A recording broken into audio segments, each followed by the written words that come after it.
Yeah. Okay. So, uh, yeah, I don't know. It's okay. The map is. I have issues with the map myself. So Look, whatever. man, when I'm fighting a team, I don't want to be chased by AI little creatures. Okay, Well, like that's not even the issue I have.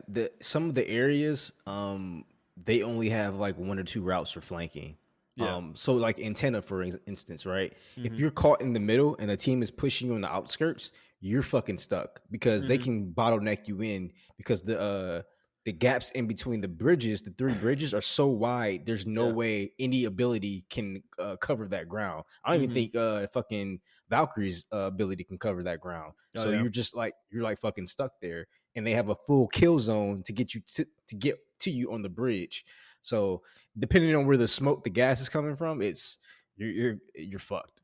Well, the gravity cannons aren't really very useful either. Yeah, Um, they're like a cute little touch, but I like jump towers are so good at what they are. Like they kind of overthought the idea of how can we make jump towers that aren't jump towers, and it's like no, just put jump towers in. I don't know. I just think about the gravity cannons and they're so stupid. Like they're literally like they go in one direction hmm and if you're chasing a team through one of those, you're gonna fucking die because they land, they turn around, get behind cover, and then they just watch where you land and you're dead because there's no yeah, cover. Like it's like not like if a team goes through a gravity cannon, I'm not following them. Like I ain't doing it. Like because they're just gonna turn around and kill me. So yeah.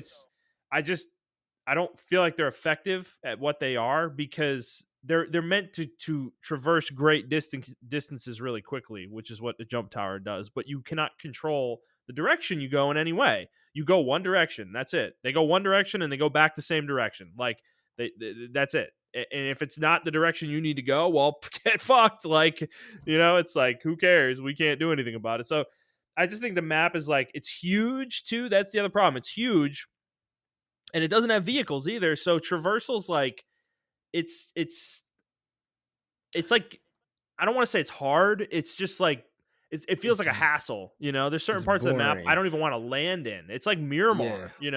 Like landing in the yeah. corner of fucking Miramar. Like no, I It don't want to is. do it because I'm going to be driving for 20 minutes. It's Like definitely boring.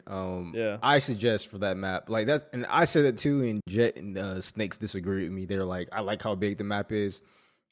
You're not getting engaged, which is true. You're not getting engaged as much by like a third party team or whatever. Like third parties are Yeah, really rare on that map. because it's so big. But Yeah. yeah, but I think like on the flip side of that though, like if you don't land in the hot zone, you're not fighting anybody to the end of the game. Yeah, which sucks. That's not Apex, dude. Like I'm Yeah, it's just not Apex. Like the game's not designed around that either. Like if you don't fight people, you don't level your Evo shield and you just lose at the end of the game. Like, yeah. it's So just I feel like for that yeah. map, they need to up it by at least 20 players. Put 80 players on the 80. map. Yeah. Well, that'd be You interesting. know, They've never done yeah, that. Yeah, that'd be kind of cool. Or maybe yeah. 75. 75 be decent if they don't want to push it. You Yeah. know, Well, they gotta I make think that it was they gotta make it something multiple 3, right? yeah, exactly. So You're right. You're right. it needs to be maybe 90 is the number then because you need it to be a multiple of 2 as well because of duos. So Yep. it's probably 90. That would have to be the Yeah, number, I guess. But um yeah. I think and they can do it. that might be too many on that map. It's not that big. It's not that big. It's not that big, but I Maybe don't like know, man. 70. Let's see, 72, 74. Hmm. No, it'd have to be 90. Like literally the only I guess you could do something weird like 78 or something, I guess, or 70. No, it's not a round number though. I don't know. It doesn't that 78 It would be players. Like three, right? So it would be 60, 63, 66, 69, yeah, it'd be 69, 71, 72, 72. I 78, mean, 84, and 90. Those are your options. we missing 75. They could do 75. 75 is in a multiple of three. Yeah, but it's not a multiple of 2. Oh, fuck, you're right. Yeah.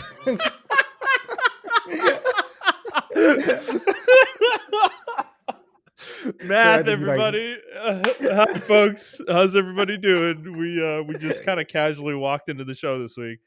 I had a bad day. Montrell, I don't know if you're having a bad day, but This has been a long day. It's been a yeah, long day. we're both a little grouchy. We kind of barked at each other before the show started, and then we kissed and hugged and made up. Everything's cool. I fucked up. I'm sorry. We're recording a little later than usual because of me. I didn't communicate. But it's all good. We'll move forward. Me and Montreal are partners in this, and we're gonna have a great show today, right? Yes, sir. Let's do it. All right. Hi, everybody. Welcome to the Players Take episode 143. I'm your host, Justin DeSimone, joined by my co-host. I'm going to call him the grumpy one. Montreal Rice. Wow. I'm just putting beef out there. I'm just trying to make to let beef y'all now. know, this is how the conversation went. Hey, Justin, in this tone as well. Hey, Justin, you think you can let me know when you're going to be late? Oh, my God. What the fuck, Montreal? Oh, fuck off. I didn't do that. What I did was I tried to deflect it at first, and then I had to accept my own fuck up. Okay, that I did. I am wrong. Okay, I did fuck up, and then I apologized, and I'll do better. I'll try to do better. I need to stop working at the office on Thursdays. Okay, that's what's killing me, because if I wasn't, this problem wouldn't have happened. I would have just texted you at 6, like, oh, I'm ready to go whenever.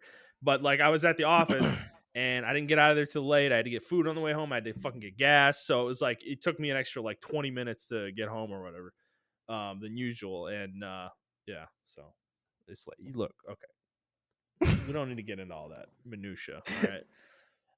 We're here to talk about video games.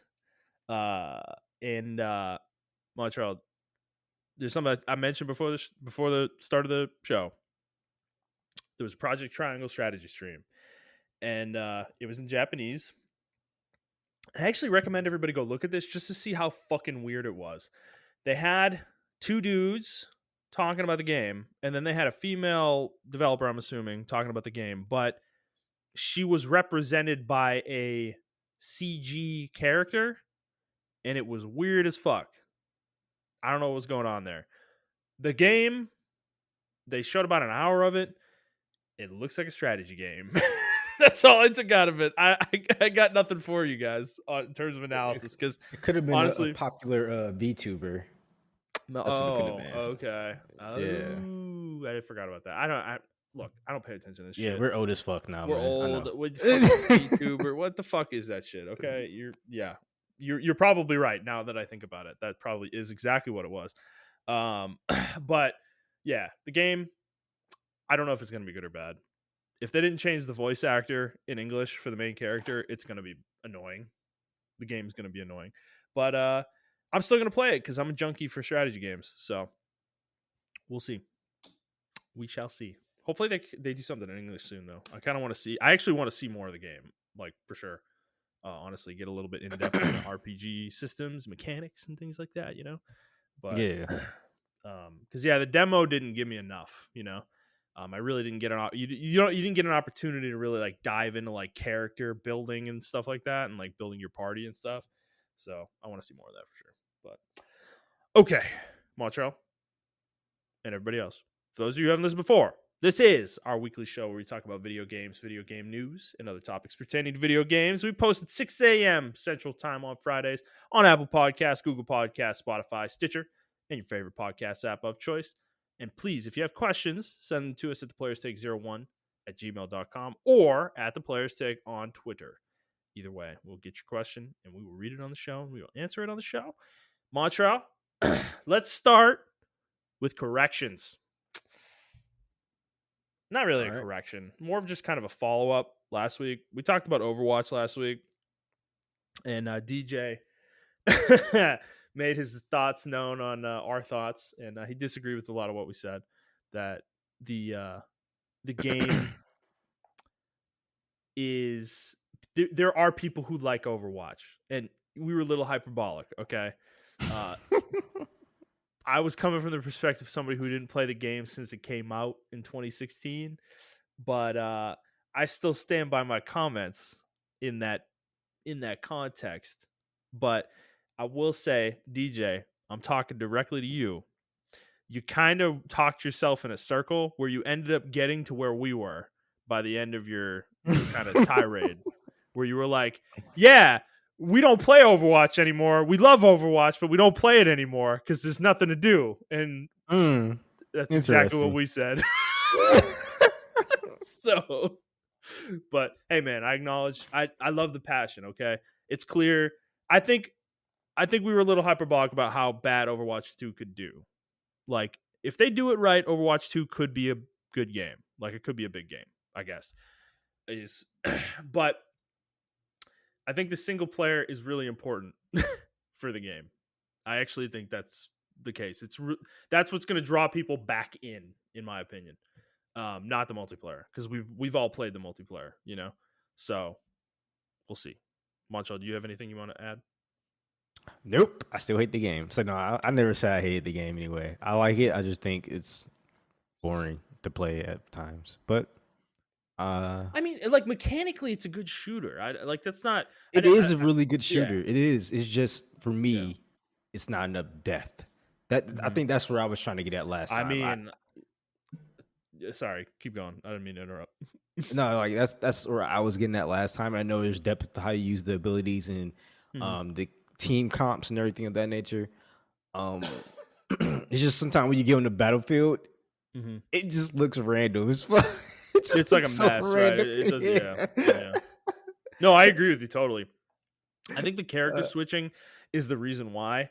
I forgot about that mechanic until he started talking about the game again, and I'm like, honestly, that probably it feels like something they need to restrict in some way, because the freedom of it makes the game chaotic, because squad composition is all over the place as a result, you know. I didn't know you can do that. I think Yeah, when I was you can playing, you couldn't do you can that. change your character between deaths like whenever you Wow. want. So yeah, I didn't know you could do that. That's crazy. yeah. But you know, to tease something we're going to talk about later, does Overwatch 2 need a BR mode? Oh my god. Imagine. I mean, it'd basically be Apex Legends, if you want to be honest about it. Like, They would have to put more weapons into it. Yeah, it would be Apex. no, it literally legit would be, pretty much be Apex Legends. Yeah. yeah. So, They have to put like weapons you can pick up. But yeah, yeah. you're 100% right. There would be it would be Apex Legends. Yeah. That actually, I mean, it would be Apex Legends, but it would be fucking cool. It would be cool. Okay. It could be different from Apex, because remember, the characters in Overwatch don't pick up guns. You don't pick up guns in that game. They all have their own predetermined loadout. Like, they use specific weapons all the time, right? But what would the point? What would be the BR point of it then? Like the point of Battle Royale is to jump in and get loot and stuff like that and gear up. Well, you can still have loot like armor and grenades and other things that you could pick up, other types of equipment, or you could even have weapons. I mean, you could have different types of weapons that they could use. Maybe you can upgrade a character's weapon in some way, where it becomes more powerful if you get certain items or something like that. Okay, yeah, might be interesting. I don't know. Yeah. Let's not give them ideas. No, let's not give them ideas. No, let's not piss off DJ any more than we already have. We said BR mode, and he's like, no. Well, DJ plays Warzone, so he can't. I know, but not every game. Again, we're gonna get into this later. Not every game needs a BR mode. So yeah. Okay, let's stop stalling. Let's get into the show proper. Let's start like we always do with what we've been playing. Montrell, I'm gonna go first this week. All right. Because I've been playing 2 games. One is Final Fantasy 14. I got back into it again. I'm actually kind of like playing it every day or two now. Not much. I'm not really doing a whole lot. I'm just kind of logging into the game. I got my botany and my mining to 80, both of them, and I'm halfway to gearing both classes for level 80. So I'm kind of getting ready for Endwalker basically with those 2 jobs.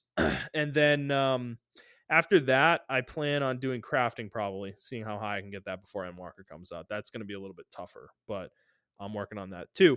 The reason I wanted to bring the game up though again is because I just like this game, man. I just like being in this game.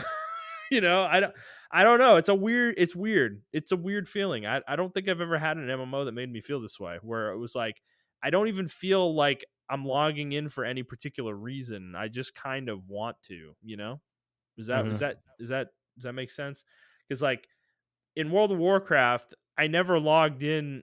I know I logged in because I wanted to, but I always had a goal in mind the second you log into the game. It's like, oh, I got to go do my dungeon daily today, or my fucking whatever fucking dailies. Yeah. You know, uh, Final Fantasy 14 has daily stuff you can do, but I don't feel any urge to do it at the moment. It doesn't matter. The game, like, I don't feel like I'm being punished for not doing certain content. I can kind of just do whatever I want. And I'm enjoying that aspect of the game. I'm just kind of running around. I was telling Andy earlier, I was like, dude, honestly, the other day, I just kind of ran around one of the housing districts for like 30 minutes and like looked at people's houses. And I was like, cool. This is awesome. This is cool. These houses are cool. They look good. People are really, really good at decorating their homes in Final Fantasy 14. And I just like the game. So, you think you're going to come back for Endwalker? I'm not in the MMO mood, but eventually I will. I think next year I'll probably, or not next year, probably later on this year. Yeah, Okay. next year because this year is almost up anyway. So What probably if early next year. what if Andy and Snakes both get back into it? I mean, Can I you? might. I still have to go through Stormblood Well, just and just all the buy the other ones. skip. Fuck it. Just buy the skip. By the skip.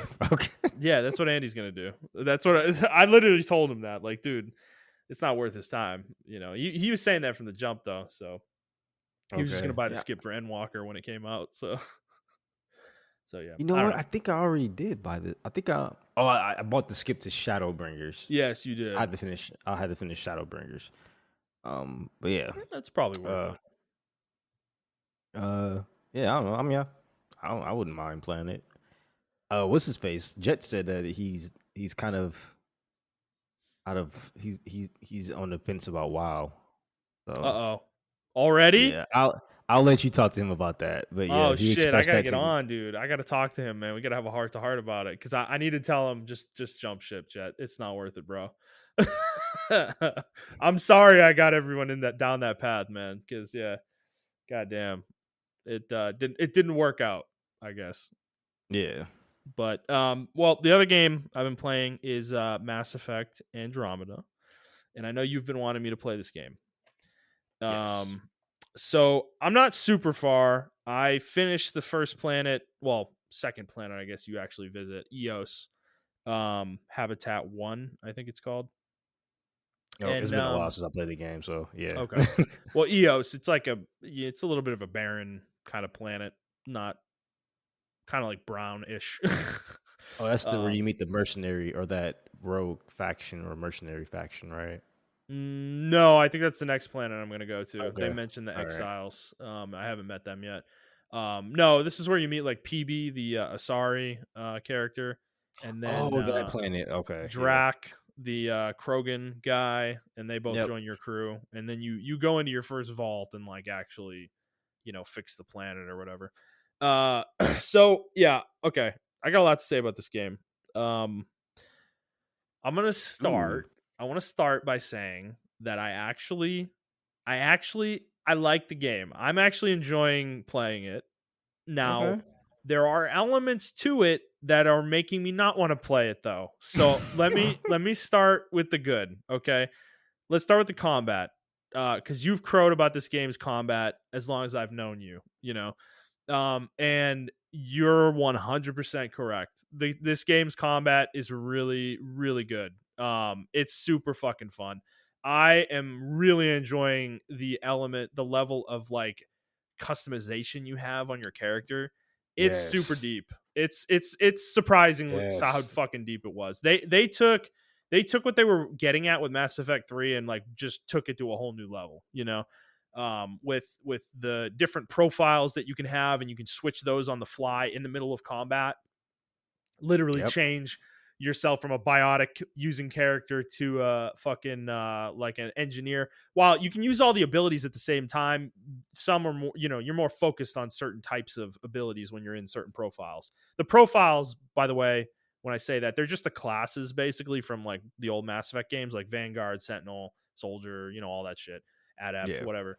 But they're not like classes in this game, and that you don't pick them, right? You invest a certain number of skill points into each tree, and you'll unlock the profiles associated with the skill points you entered. So like Soldier is pure combat skills. Like if you put enough points in combat skills, you unlock soldier. Same with biotics, and then tech for like adept and engineer, respectively. And then the combo ones require you to invest in 2 of the trees. And then there is a one called Explorer that's all 3 trees, actually. So I really like the depth of the character building in this game. I think it's really cool. I think this was the absolute correct path to take Mass Effect in terms of game design, because by the end of the original trilogy, it started feeling really restrictive, I guess. Like Mass Effect 2, I really, Man, dude, that game Mass was so Effect 2 restrictive. sucks. Like the character customization and everything around that with the classes and everything in that game, it's the worst in the series. Because you're restricted on the weapons you can use based on your class. So certain classes literally just suck dick. Because like engineers, I think literally can't use anything other than pistols. And like, I think it might be shotguns. And in that game, being a short range combatant is not desirable most of the time.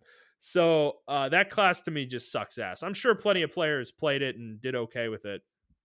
And there is a point in the game where you get the ability to add one weapon class to your character, but that's a one-time thing and it only happens once. So, and if you like, you have the option of taking a super weapon though in the classes you do have access to. So if you don't take that, then you can't do it later. So it's like you're stuck with the weapon classes you have. So yeah, Mass Effect 2 wasn't great. This game's like on the complete opposite side of the spectrum. 3 kind of was like it feels like the foundation for what they ended up doing in this game, because you can use all weapon classes you want. However, every weapon has a weight associated with it. And the more weight you have, the higher your cooldowns will be for your abilities. So, and it gets really, really restrictive the more you have, right? So, but if you want to play the game as just a run and gun character, you totally could. Like that is absolutely viable and totally playable that way. But if you want to use powers, you need to be a little bit more deliberate on how many weapon types you use. I'm using assault rifles and snipers right now, and they are, man, they fucking feel great. They're just really fun. Mm-hmm. Those two weapon types to me. But where the game really shines, though, to me, is the mobility in combat that you have. The boost, the jump boost, and then the side dash boost that you have. Both of those just completely change the way you play this game, in my opinion. And I fucking love it. I'm kind of working my way towards making a melee build, like being a melee character, a close Yeah. range melee character, which is funny because I'm using snipers, but I'm gonna make it work. I'm gonna try to make it work, because what I'm gonna do is I'm gonna pick off a few enemies and then charge in and pick everyone off like one by one. Kind of like thin the herd a little bit at a distance, and then close distance and fuck them up. With melee. That's kind of what I want to go for. So, it's working really well so far. It's very satisfying. I like that the other thing too is that there are melee weapons in this game, so you can like get like a fucking sword. You don't Yep. you're not using like an omni tool the whole time. Like your melee is different based on the weapon type. I haven't tried a new one yet, so I actually don't know if that's 100% true, but I would assume it It is. is. Okay. Yeah. For the sword, you teleport when you hit Oh, people. that's fucking badass, dude. That's awesome. I've made the right choice. I'm so excited because I bought the sword blueprint already and I'm just trying to get enough materials to make it. I'm Yeah, literally with the trying to be sword, an you. anime character. Yeah. So on Mass Effect 3 multiplayer, certain characters had swords, like the Mhm. N7 Slayer, and they Yeah. play like the Vanguard. But they'll do a sword combo. I think on this one you can only do like a one hit thing, but Okay. in Mass Effect 3 you did like a 3-hit combo. You would teleport each time you did the Yeah. hit. Like it was like boom, Mhm. boom, boom. It Yeah. was cool. So yeah, Well, so that's where this game can still evolve, is getting into deeper layers of that kind of combat, is having a combo system for melee or even certain kind of range skills and things like that. That would be pretty cool to be able to link stuff together. yeah, But um so yeah, I just think the mobility though, the movement is just, dude, I'm barely ever behind cover in the game. And that that to say that in a Mass Effect game for me is like completely foreign, because in Mass Effect 1, 2, and 3, all you do is hide behind cover. That's the game. Like, you hide behind cover, you play whack-a-mole FPS. You pop up, kill a couple guys, take some damage, you hide behind cover till you heal, you pop back up, kill a couple guys, go back. That's the gameplay loop. And Yeah. to be frank, it's not good. That is not good gameplay design.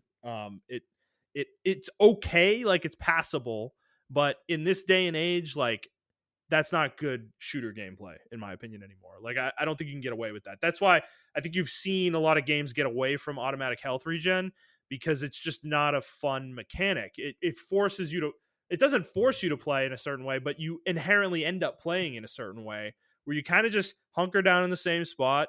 You do what I just said. You pop up, kill enemies and then you just rinse and repeat that, until you beat an encounter most of the time. So it doesn't like encourage, it doesn't really encourage you to move a lot, because you Yeah. can just Yep. hide.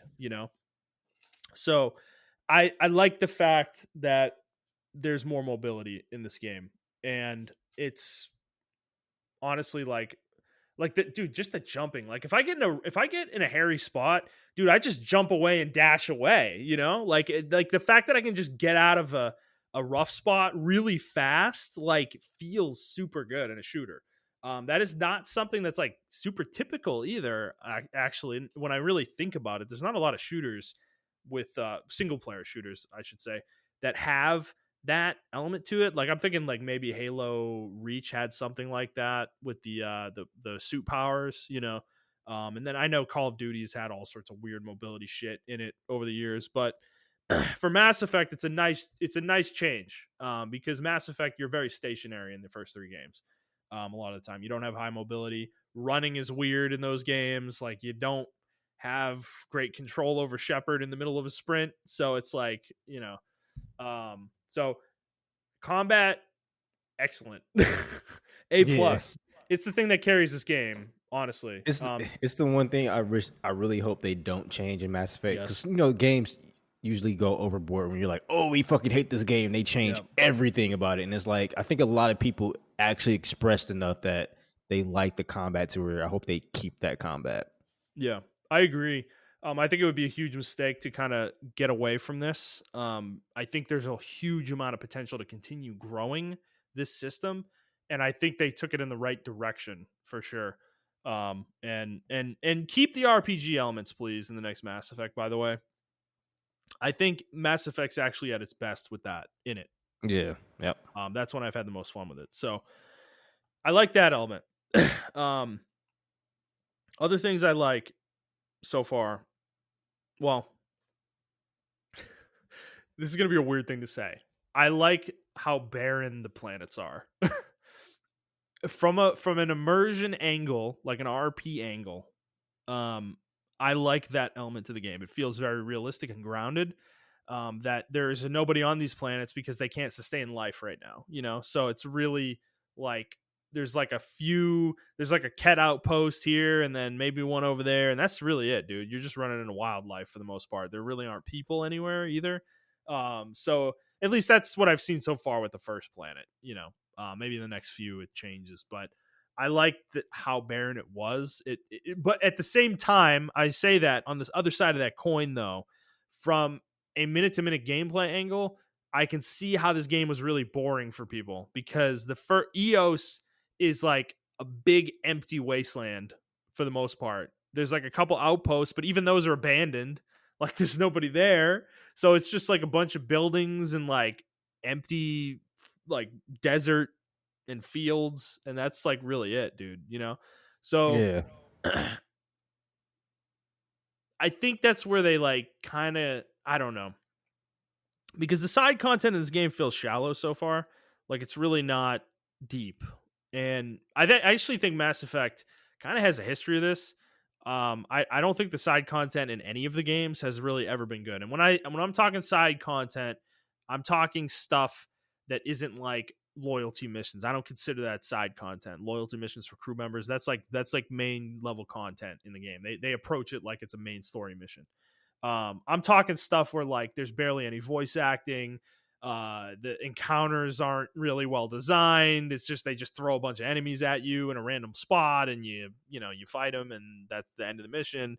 And it's just, and then the other problem with this game is the nature of the open world aspect of it. They, for some reason, I don't know why developers do this, but they felt this need to like justify the open world. So they'll like send you to a place and you'll either find something or you'll talk to somebody, and then you'll get the next piece of the quest.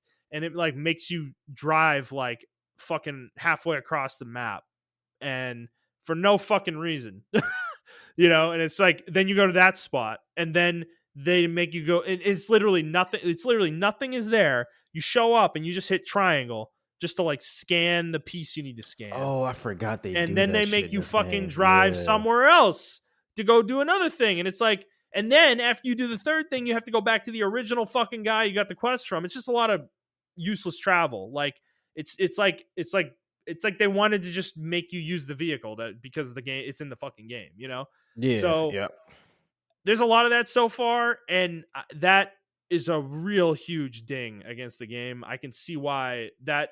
I think that's definitely a big reason why the game didn't stick with anybody. Like because the combat can only take you so far, right? Like if there aren't combat, and that's the thing. It's like so far I haven't really done a lot of combat, even though I've completed almost an entire planet. It's like it's just a lot of kind of driving around and scanning things, and you find something and you hit triangle and then you go to the next place and you do the same thing, and then I maybe you will fight say some in automated the robots and that's about it. yeah, I will say in the later planets, the combat definitely ramps up. You definitely Okay, run into like that's bases and good. stuff like that. So Okay, yeah, I will say that about the game. The early game is really rough to get through though. For real. okay. Well, I don't hate it. Like it's kind of what I'm trying to say. I'm like 50-50 on it. Like from a game design standpoint, it's not good. But on the other side, it's like from an art role playing standpoint, I actually really enjoy these quiet moments in games where it's like the story's not urgent yet. Like there's nothing crazy happening. I'm kind of just driving around a planet, just doing my thing. It's like it's not so I don't know. It's so I don't hate it. I don't love it. I'm just kind of in the middle about it. There's some parts of it I like, some parts of it I don't. Now, because honestly, there's more good, but I can't like think of anything specific right now. It's just a bunch of little small things that I'm kind of getting. Oh, actually, the Tempest. I fucking love the ship. I love the layout of the ship in this game. It feels like a fucking starship. Whereas the Normandy never really felt like a starship to me. It felt like really cramped, in that game. Or in the older games, and I don't know why. The Tempest just feels like more like real, I guess, to me as like a starship. Okay. I can't So remember. I can't really remember the Tempest layout. So it's pretty I cool. know It it's a makes lot sense. bigger. It is, yeah. Yeah. Well, I like the top layer of it. You can see it's like a giant window. You can see the ship like as you're at the top of it. So like you can see the rest of the ship from the back end of it. I think that's a really cool touch. I think visually it looks really cool. Another thing actually I just reminded myself too is the space exploration in the galaxy map. I actually like it. I actually think it's really cool. Um, I like the little flourish they added where you're at a planet and then you choose another planet to go to, and there's this like little cut scene that plays where you actually literally travel to the planet. I'm Yeah. sure that's going to get annoying at a certain point, but there is a skip button, so when it does, I can just start skipping it. But it again, this is another role playing element. It makes me kind of feel like I'm in this world. So I like that too. Now let's get to the bad. The dialogue. 34 minutes in, people. Oh, Montreal, the dialogue, bro, dude, it's man, it's rough, dude. I hate conversing with NPCs in this game. Like I don't want to do it. I'm literally like, this is what I want to do. I want to go to a planet, drive around and fight some enemies. That's what I want to do in this game. And like I don't want to go talk to anybody because it's just not fun. Like the dialogue sucks. The conversation trees are bad. the actual lines that are being spoken are bad. The delivery is not good. There's fucking director Addison. I don't know what happened with her recording session, but everything around that character is just broken as fuck. Like she's the my face is tired character. Yeah. And she's like there was a side quest I was doing where I wanted to get somebody out of cryo, and she was like, well, I can't do that, but if you go over to the thing over there, maybe you can do it on the down low. I didn't tell you this. I don't want to do this though myself for reasons. And it's like, what the fuck are you talking about? Like, you're a fucking like teenager. Like, what the fuck? What, for reasons? Like, I don't know. It's just bad dialogue. It's like that's something people do say. I've said it before, but it's not something that like in a video game a character should really be saying in the context that it was said. It's Yeah. just I don't know. It's so you got things like that. Um and I just think overall, like, this is where this game I think failed and why people hate it so much, is that when I really get down to it, the thought that I can't get away from when I'm playing it is that it doesn't feel like Mass Effect. Like, that's the problem with the game.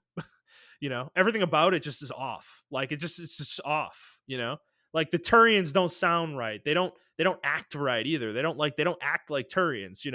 The Solarians, like, they look weird, like their legs are fucking bent really like deeply. They used to be, but they weren't. Like, they look like fucking enormous in this game. Like Director Tan is fucking huge. And the pilot of the Tempest, dude, he like got up to say hello to me the first time I walked up to him. I'm like, dude, you're like 7 feet tall, bro. Like, what the fuck? Like, what the fuck? It's like, and then the Asari just like they lose all of their mystique in this game. Like, they don't feel interesting anymore, as like a race. Like, it just, like, everybody feels kind of homogenized. The only race that doesn't is like Krogan. They still kind of have their kind of grouchy warlike nature to them, but even them, like, I don't know. They like Drac. I don't find Drac interesting in the slightest, you know? And I think this is the other problem, is that the cast of the crew, they suck. None of them are Total interesting. dick. They suck so bad, bro. Dude, none of them are interesting in any way, shape, or form. I don't care about Korra. I don't care about Liam. I don't care about fucking PB. I don't care about Drac. I don't care. Like, Vetra is the only one so far that I have any interest in learning more about.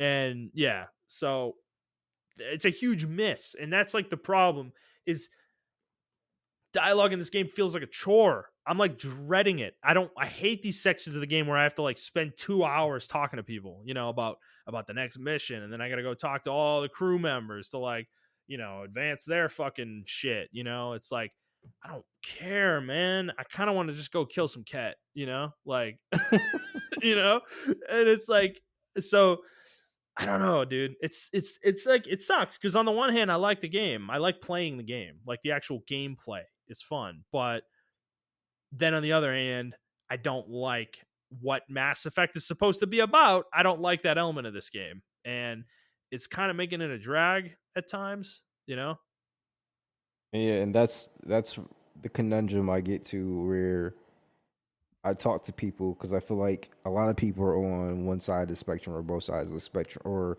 another Hmm. side of the spectrum. Like, if I was like to call Tiara right now or whatever, and I ask her, like, she loves Mass Effect Andromeda, but I guarantee you it's like the gameplay, how you said, like the exploration, Yeah. the feel of the ship, and all, like, everything you just said about the good of it. Yeah. Like, it's really good. It really appeals to that part, and I like that aspect of it. Hmm. But then if I talk to somebody else who absolutely hates it, they'll be like, man, like, it's just not Mass Effect. Like, when I talk to people, the crew fucking sucks. Yeah. The dialogue choices suck. The branching arcs, they suck. Yeah. And that's true too. Like, it really fails on that end. Yeah. So as an overall, it's like, what do you grade it? It's like it's half and half. So 50%, that's an F. And it's like, Yeah. It's that's like it's right. like a it's like barely above average. The combat is Yeah. so good that it takes it there for me, but Yeah. it's like a 6, you know. That's kind of where my head is sitting with it right now. Maybe it gets worse and I'll hate the fucking game by the end and it's like a 4, but that's kind of where I'm at right now with it, you know. Yeah, it's just I don't know. I don't like the enemy's motivations to do anything. I mean, Well, that's the other thing is Mass Effect was built on great lore, right? Like the first 3 games, you know. yeah, We were all drawn in by like, dude, you remember when you played Mass Effect 1 and you like come back from the first mission and you go to the Citadel for the first time and you're like, holy fuck, this space station is sick. And then you walk into like the fucking embassy and you talk to the Volus that's there in the Elcor and they're fucking arguing with each other about yeah, fucking whatever the fuck they were arguing about. And you're like, holy fuck, this is awesome, dude. Like these aliens are so fucking cool. And then you like get codex entries about them and you open your codex and the guy with the best fucking encyclopedic voice ever fucking starts telling you about fake aliens and you're like fuck yeah, dude, this is fucking awesome, you know. And it's like the well, whole fucking game's like that, you know. yeah. Well, and not only that, right? Like as you meet other races and stuff like that, they tell you about the Turians and then the first contact war, and then you Mm-hmm. talk to Turians and humans who are like in the first contact war and they still kind of hate each other Yep. and all the other shit like that. And it's like a whole bunch of history that was there before the player got there. So it Yep. felt like an actual world. What's interesting about this one is I felt like they had the opportunity for them to make the lore. You can make these wars up. Like we Yeah. get there, like we awaken and shit. Like oh my god, the Turians already just fucking went rogue, man. Like we already Yeah. have to fight them and shit like that. You know, like they just didn't use their imagination enough, in my opinion. Yeah. And I understand this was like a new like this studio that was doing it was pretty much like newbies, right? So I give Yeah. them slack for that, but Yeah. um, yeah, they should have had like a veteran like overseeing this project. I mean, maybe they did. It was just it didn't pan out the way Well, they wanted to. dude, like the concept of the game at a base is excellent, right? Like you literally had this giant initiative to go to the Andromeda galaxy to escape the Milky Way because the Reapers were, well, I mean, the funny part about it is they didn't do it because of the Reapers. They had been working on that for like 15 years before the Reapers were even a thing. But the impetus of the Reapers though made more sense to actually do something like this, to leave the Yeah, galaxy and go to the next one, right? And it's like they're like 630 years in cryo or whatever, and they wake up and like that as a base point, just a starting point, is really awesome, right? It's a great idea, but like you said, they didn't do anything with it. Like I'm sorry, the Ket are stupid. They're just like they just look dumb. They're not interesting in any way. You can't even communicate with them. You have no idea what their fucking motivations are at the beginning of the game, and I still don't. And I like don't even care. They're just like there for to have something to fucking fight, you know? And that's like really obvious early in the game. And then the same thing can be said for the other factions that you fight, like the fucking automated robot enemies or whatever that you fight, and then the fucking exiles. I'm sure when I get to them too, it's like they were just trying to check boxes. I feel like at some point, and it like kind of comes off that way in the way the game plays out, you know. And like I think the idea of the initiative, like the fucking Nexus being fucked up before you even wake up, you know, there was like this giant like war that happened in the middle of the Nexus, but they don't present it in an epic way, you know, like it's just kind of matter of fact. You just show up and they're like, oh yeah, we all fought each other and you know fucked each other up and you know a bunch of people died and yeah, I'm Director Tan's the fucking leader now. You know, it's like okay, like like it's just not presented in an interesting way. Like I don't even care, you know, like yeah, it's like irrelevant. It feels like irrelevant information. Whereas in Mass Effect 1, the first contact war is super important. Like it feels important for the game. Every time you talk to a Turian, you can like feel that energy, you know? Like it just feels like they're like looking at you sideways, you know, a little bit. But then eventually the Turians and the humans become like the fucking best friends by Mass Effect 3. Like they're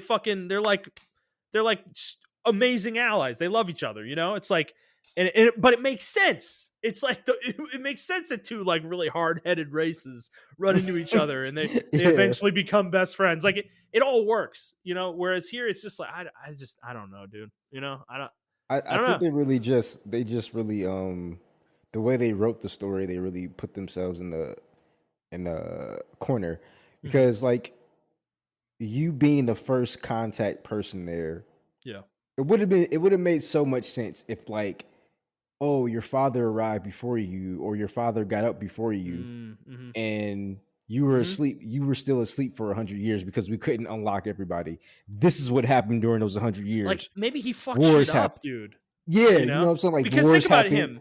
think about him as a character, right? Like he was a really hard-headed, stubborn, powerful character. Dude, like you could have I don't want to say that I could write the game better because I couldn't. Okay. Like I'm not a writer, but Alec Ryder, the character, was really interesting. And they kill him in the first 3 hours. And there's nobody left that's interesting after that. You know?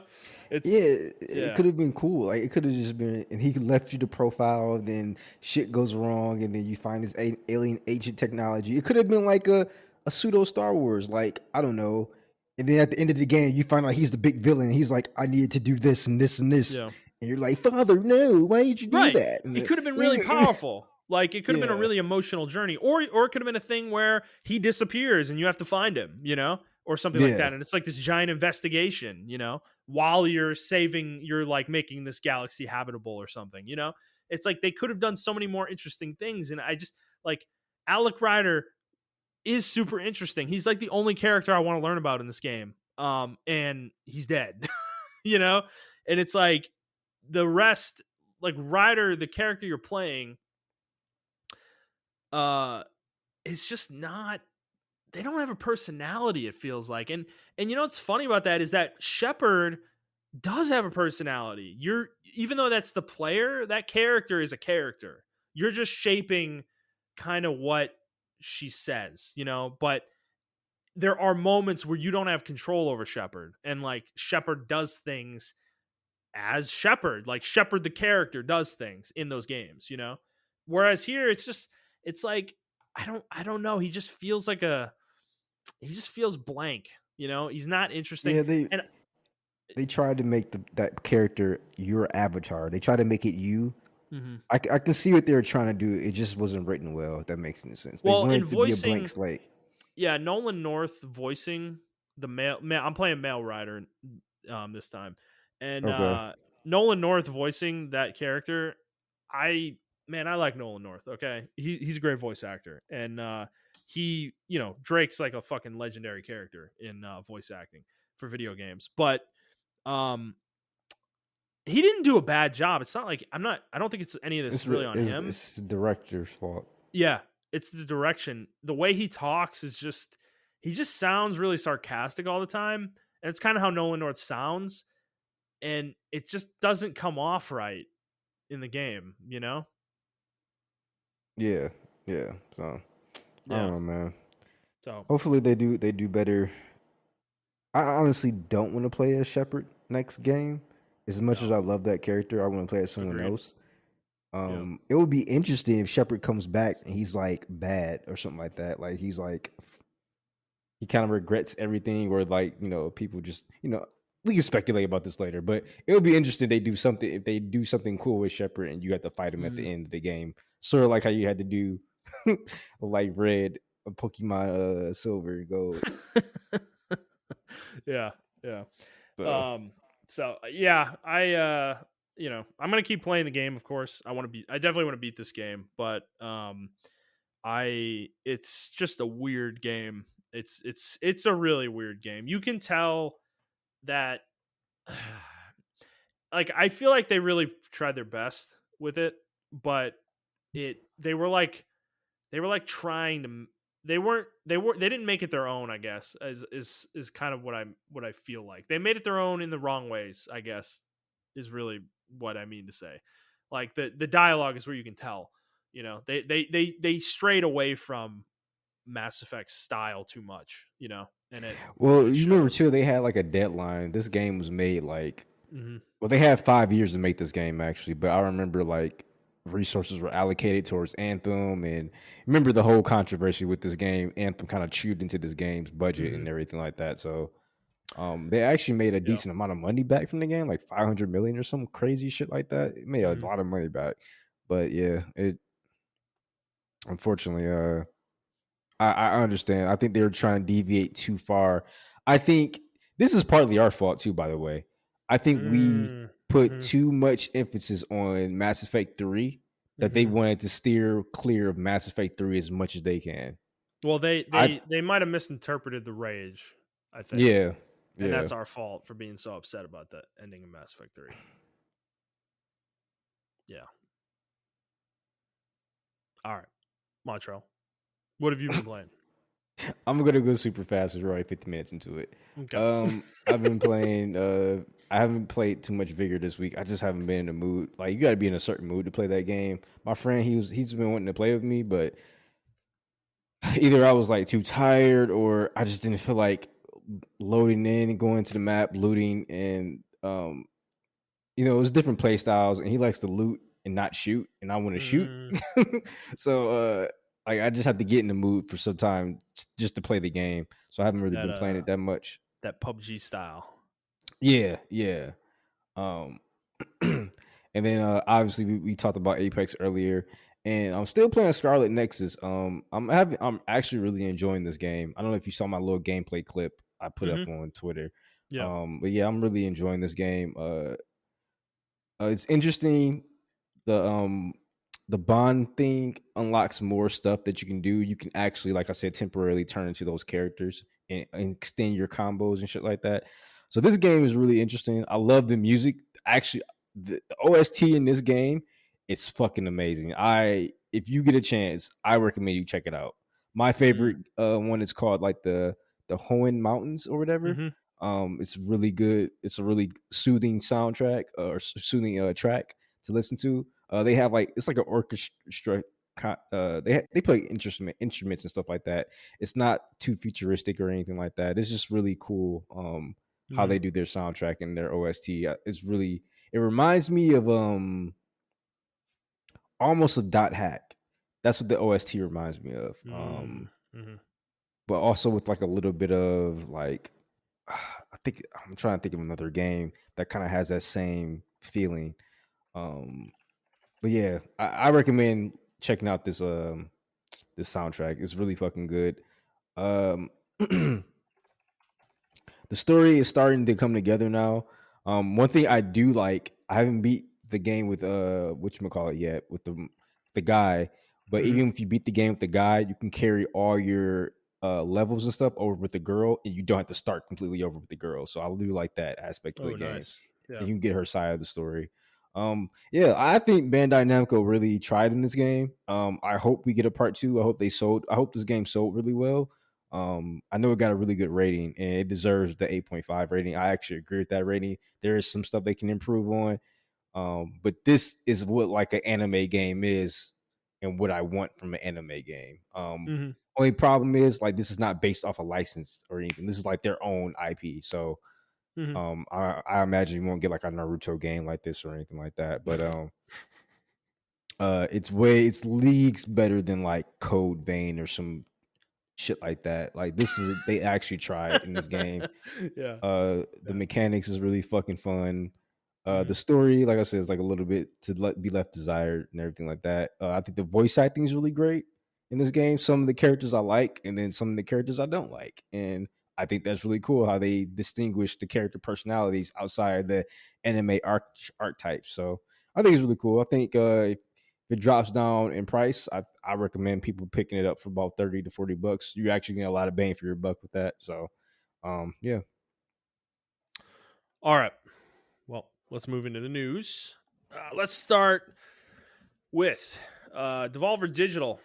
They went public last week, and they were valued at about $950 million in their public offering, which is pretty big for a game publisher. That is not anything to sneeze at. They also, in this going public, getting some funds, they acquired 3 studios. Dodge Roll, who is the developer of Enter the Gungeon, Firefly Studios, who make Stronghold, and then Reigns, who make a game called Nerial. So I don't have a lot to say about this one. I just want to kind of bring up, though, the consolidation aspect of this. That, they bought a lot of studios, but there's two things with Devolver that Devolver is wacky. They're a wacky publisher, right? They're the ones that do the weird videos in E3 where they're fucking like, that fucking woman's like murdering people or trying to avoid getting murdered. I don't remember, but it's like they have this like ongoing storyline with their fucking game streams, and it's really weird. But going public, I think, is a risky thing because they reference it themselves. They said, quote, "Today we become a publicly traded company. At first blush, that can certainly sound like a departure from a group of friends starting a boutique game label, but really it's kind of a validation for our team and our partners. We're insanely proud of what we accomplished over the last decade, and we genuinely believe this will make us even better." And while I want to say congratulations to them, at the same time, though, that reference of it's a departure from a group of friends starting a boutique game label, I mean, it literally is. Devolver Digital will likely change in some way by going public. And maybe that will hurt them in the long run. Maybe it won't. Maybe they'll get better. Like, it could be changed for the better. Who knows? But the other aspect of this is we've had a lot of consolidation lately in the last few years in the industry. And it is interesting how few truly independent entities are left out there, like big studios. Like, you've got like maybe IO and like Bungie, and a few more, like Techland, I think technically is also independent. So there's a few, but they're starting to dwindle in number. And yeah, just wanted to bring attention to that. Montreal, do you have anything to say about Devolver or consolidation? Their stock is insanely fucking high. So Yeah, it might be a little bloated, to be yeah, honest, because this is a label that mostly focuses on what we would consider indie style games. their stock is higher than EA's. What the fuck? Yeah, like they don't make traditionally AAA games a lot of the time, so, which is interesting. So Yeah, so fair enough. We'll move on. All right. yep. We'll move on to the best news Montrell has ever received in his entire fucking life. Jump Force. The game. This is the first game on this podcast that Montrell probably really went in on. Like, besides Kingdom Hearts 3, actually, that was probably the first game. Yeah. Jump Force was the next one, though. This is the one, if we were popular right away, he would be remembered for. Because he was right. Jump Force is shutting down. Bandai Namco has announced that the game will be delisted, straight up delisted from digital storefronts on February 7th, 2022. That includes the DLC, and then the game's online servers are going to go offline on August 24th of 2022. This is going to impact all DLC. However, if you own the game and you own any DLC for the game, you will be able to use all of it offline. And interestingly enough, you will still be able to play online, just not in any ranked modes. It will be just random matchmaking only, is what it sounds like. So, Montreal, take your victory lap. It's not a victory lap, because you know what? We still didn't fucking learn our lessons. So people were upset, and then there were people in there. I saw a lot of people in the comment section on Twitter. I saw a lot of people in the comment section on like Reddit and everything like that. I went to like three different sites that like people talk about video games and stuff like that, just to see people's reactions. And every one of them had one sentiment: I regret buying this game at $60. I regret buying this game. I regret buying this game. I can't believe I bought this game. Some people were in there like, oh man, I actually liked this game. I loved it. Shut up. No, you didn't. Like, you didn't. But I mean, what did we expect? Like, look at the game. Look at the cover of the game. Yeah. Like, it looks like trash. And this is why I said in my tweet, man, anime fans and sports gamers are the same people. You can't convince me. You can't convince me different. They're two sides of the same coin because they both hate each other, but they both get along so well. If they just sit down and talk to each other because y'all Mhm. both like games. But I think this is like a slap in the face to people who bought the game. This game didn't Yeah. even last 4 years. It was literally it's going to be literally 3 years when it shuts down. It came out in February of 2019. I thought it was 2018, but yeah, you're right. No, it 2019. launched it won't even be 3 years on the dot. It launched February 15th, 2019. Just to give y'all perspective, Ultimate Marvel vs. Capcom is still live. You can still play that game to this Dude, day. That fucking game's like Halo 3 is still live. Like, dude, okay. No, to me, I want to get more into the nitty-gritty of this because this is bullshit. You launch a game and then you shut it down 3 years later. You delist it 3 years later, including the DLC and everything as well. Like, it has what to the be a licensing fuck? thing. I mean, absolutely. I put the game's wiki in our document to because you can see the list of characters, and Mhm. Bandai doesn't own all of these, so that's the reason probably why this is happening. But dude, this is bullshit. Like a game to get shut down 3 years after it comes out. I mean, that only happens to games that are failures, like MMOs that fail or something like that. Yeah. It's or yeah, online multiplayer games that bomb out, or fail fucking hardcore. Like this is a successful game that made Bandai a fuck ton of money, and they're just saying peace, get fucked. Like, how could you trust them after this? If they make a Jump Force 2, who the fuck in their right mind is gonna buy that game? Knowing that this is gonna happen to it. Ugh. Uh, I'm sorry. I'm looking at I'm listening to you mhm. and I'm reading the numbers for this game and it's sold and I'm just disgusted. Yeah. I'm disgusted. But yeah, I 100% agree with you. Like it was an obvious cash grab. I don't even think they put any time into this game.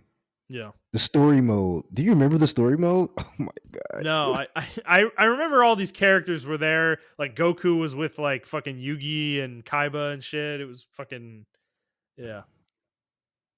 Well, I can't say it's an absolute failure of the game. Well, I don't know. Maybe you can. I don't know. As of December 2020, it's December of 2020. It sold between at most 500,000 units. Hmm. And I don't know what was going on in these years. We were down super bad. Because in 2018 and 2019, this game was nominated Yeah. for best fighting game of the year. We had to be down bad. Wait, what? Did you just say Yeah. this was nominated for best fighting game of the year? What? What? I'm not lying to you. Where was it nominated? Was that in the Game Awards? Yes, Game Critic Jeff, Awards, and then Jeff, the bro, Game Jeff Keighley, Awards, clean it up, dude. What the fuck, man? How do you even let that happen? and then I don't know what this is. The 2020 annual Dice Awards. Yeah, It that got happens every year. That's actually a big one. That's crazy. yeah That's like the one that that matters. yeah that one got nominated for Fighting Game of the Year, and that one too. This was No, 2020. Yep, no, yep. dude. Pandemic hadn't even started yet. There's no excuse. There's there's no excuse. Oh man, that's crazy, dude. Yeah, Yeah. man. So Fuck. it was the best selling game. It was the fourth best selling game in 2019, behind Kingdom Hearts. Oh, God.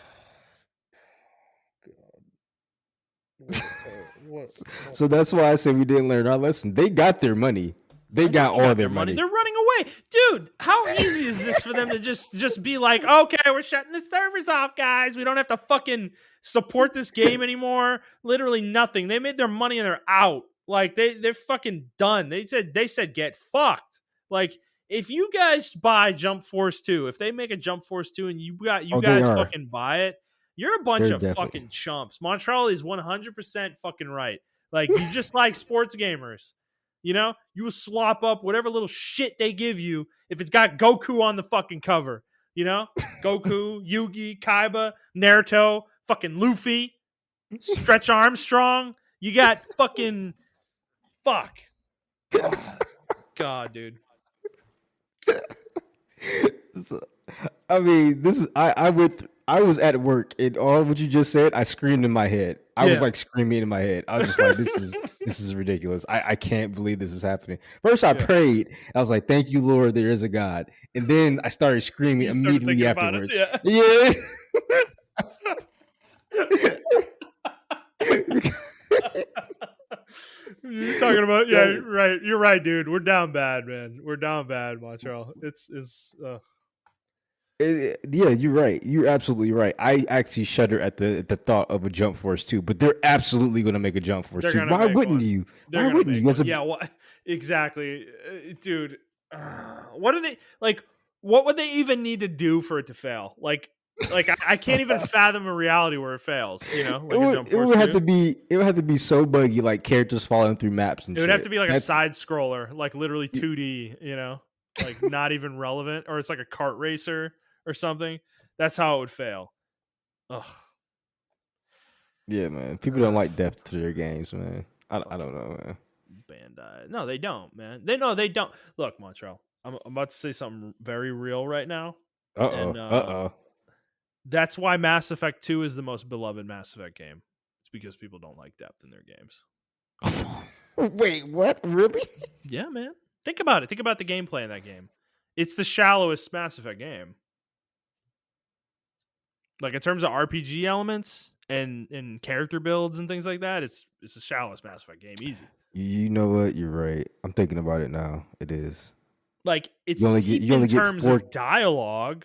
Yeah, you only get four category or four. I think it's 4 or 5, like the bars or whatever Yeah. for each one of your Skills. Yeah, categories. Yeah, you have 6 skills, and I think your allies have 4, and that's yeah, it. that And they sounds have good. like 4 levels too. Yeah. It's like they didn't even want to put it in. That's how shallow it is. So yeah, man, nah, dude. Yeah, It's like, and you know what? I mean, people are making points. A lot of anime fans aren't gamers, and yeah, this is their way to get. That's why they make arena games, like so they can enjoy their games. And you true, know what?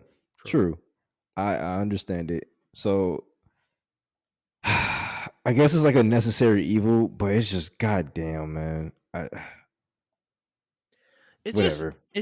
it just makes me mad that there are way better games out there that get way less, publicity and success, It's just Yeah. so fucking annoying. It's so frustrating, dude. Whatever. Let's move on.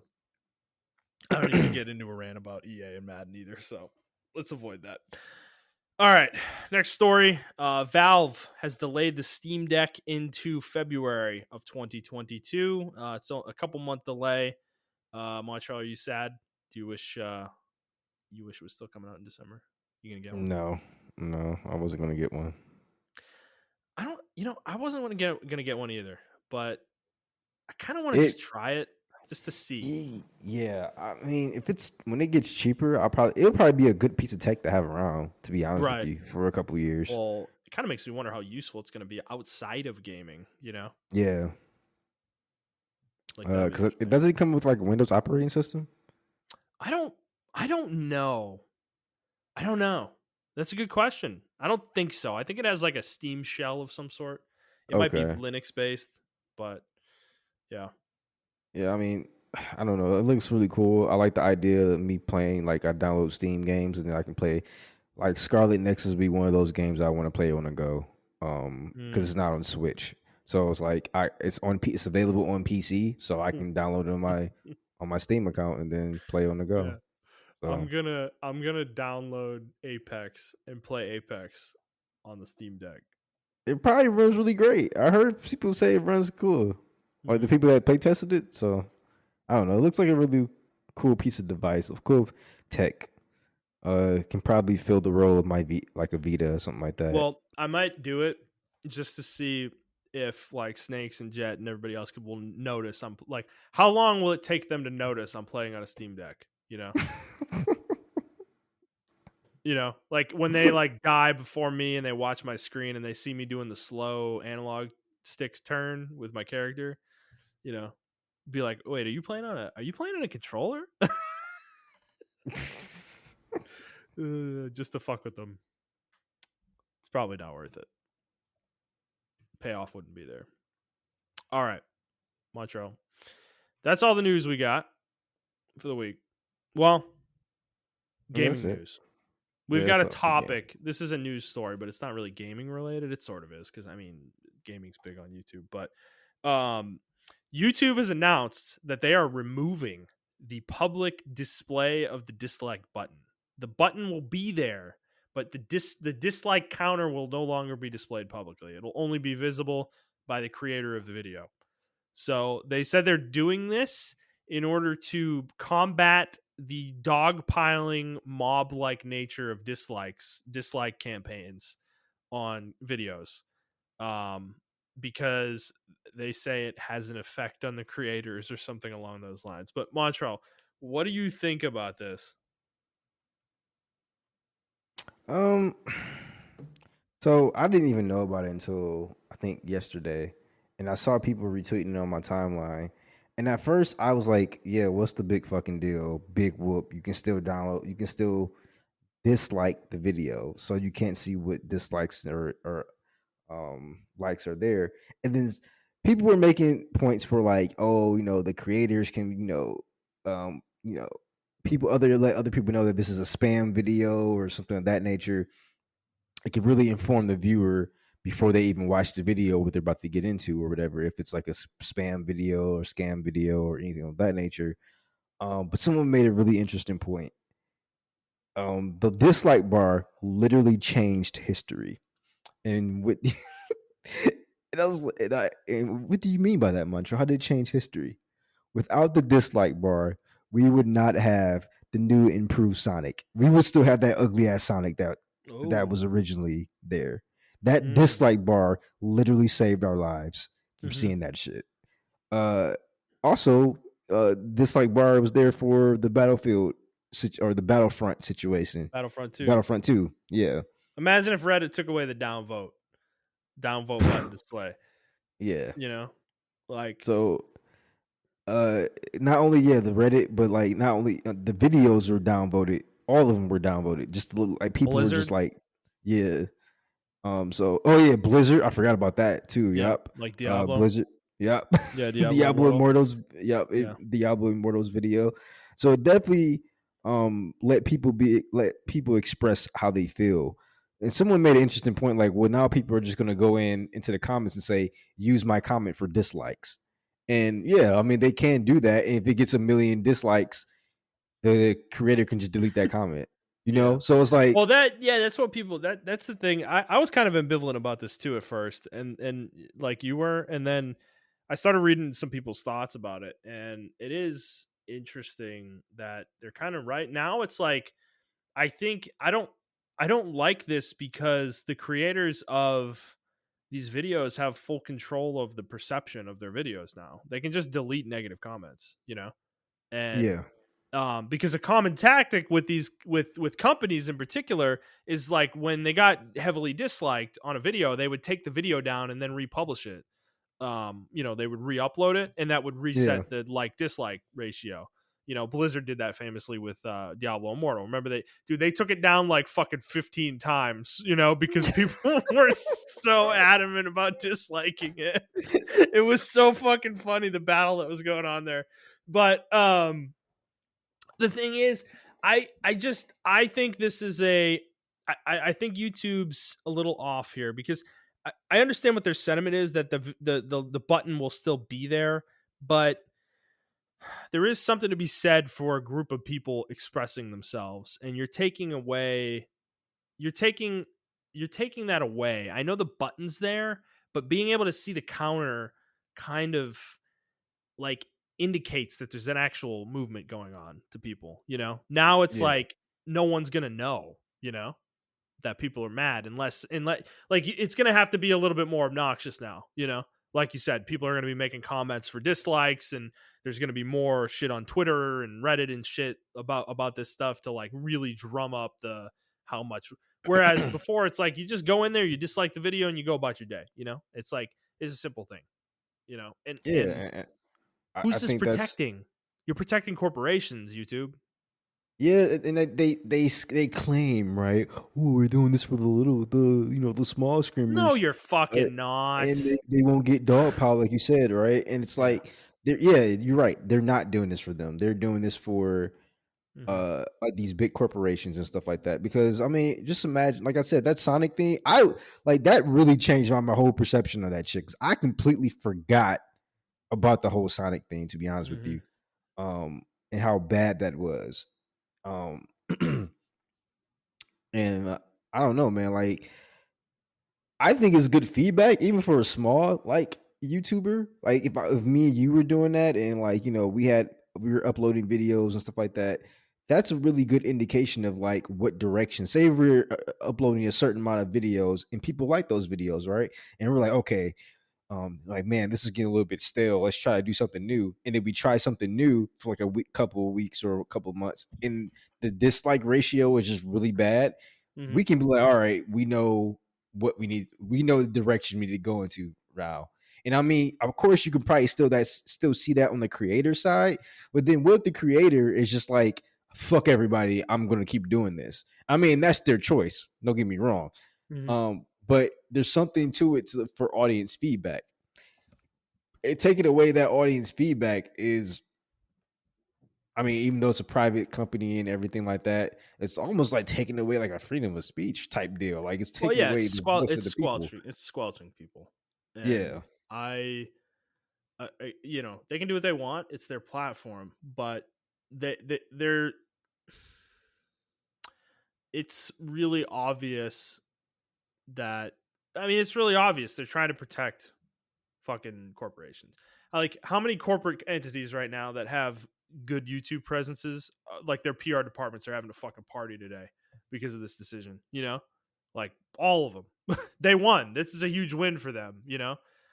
Because like YouTube's doing their job for them, because a huge dislike ratio is negative PR. That's bad PR. You don't want that, you know? But to me, I don't like it, because you're favoring the big guy. They don't need to be favored. They're fucking huge. They have tons of money. Like, they can fucking. I don't know. It's frustrating, man. I think it's like it really sucks where we've come with these like media entities like Twitch and YouTube, because they just feel like they're totally off the plot. You know, of where they should be going, you know. They're Well, so it's corporate now, like. yeah, it's really bad to see YouTube. Like, cause remember when we grew up with YouTube, it was like the small ass site. I mean, it wasn't small, but it was small enough.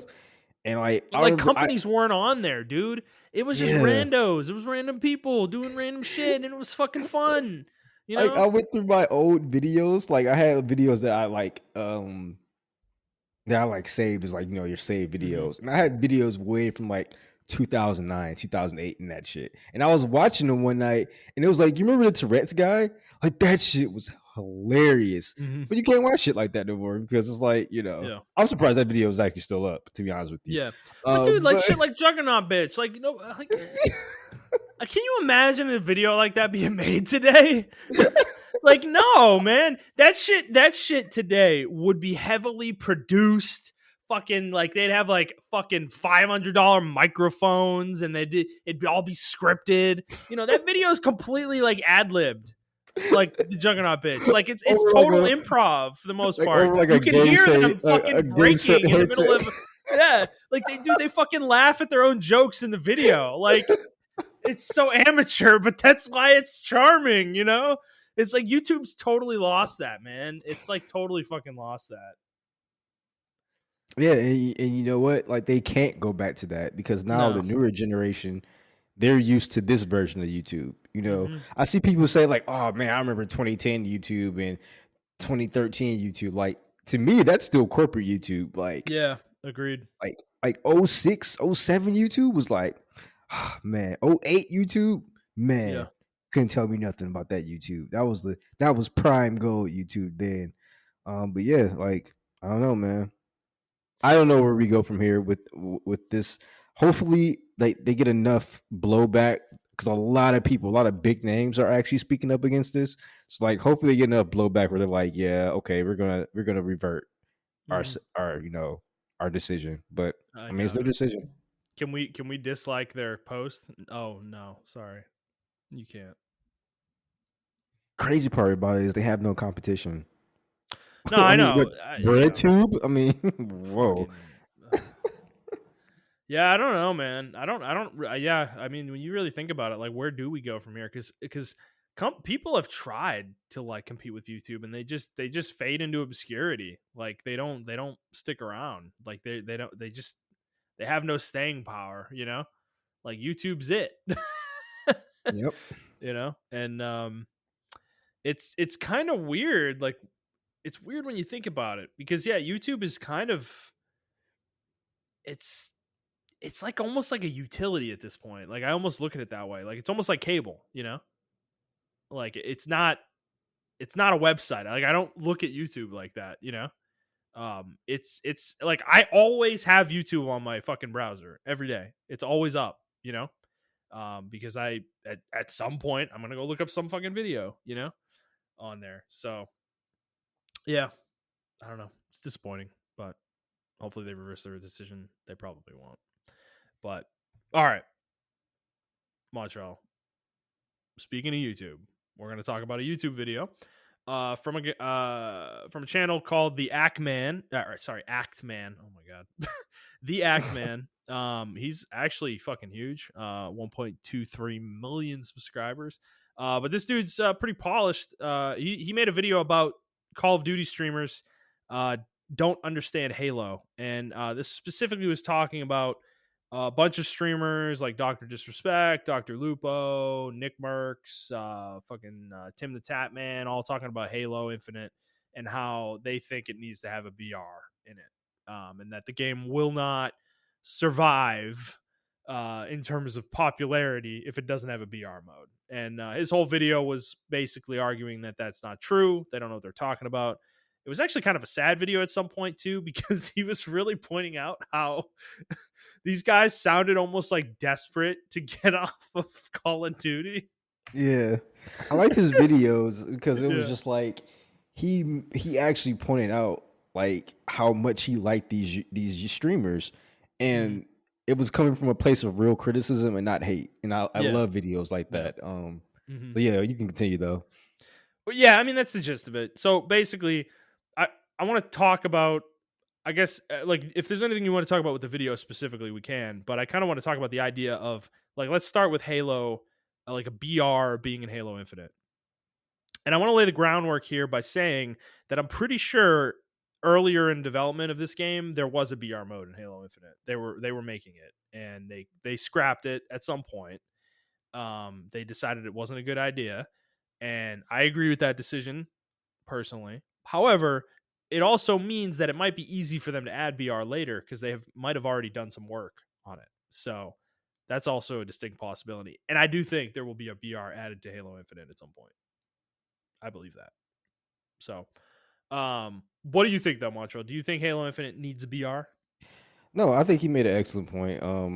Or in general, I don't think all games need BR Mm-hmm. at all. I think games strive without BR. I actually think the amount of BRs that we have out right now is perfect. We got Mm-hmm. Warzone, we got fucking Fortnite, and we got fucking Apex. And those are the big three, right? And that's all the fuck we need. We don't need Poor PUBG, anything man. else. Yeah. Yeah, and PUBG, I mean, I'm sorry, y'all. PUBG's out of there. Like, They and are. I'm a No, pub. they definitely are. We put hours into PUBG for like 2 years. So Oh yeah, we were diehards. yeah, We were PUBG diehards, man. That is yeah. yeah. So yeah, I mean, I don't think Halo. I mean, I can see the vision of Halo having a BR, and it would be really cool. I just don't think it needs it. Like Halo has so much going for it. It has a community. Like it has sub communities within the community. You have a Forge community. You have like Griffball community. You have fucking zombies community.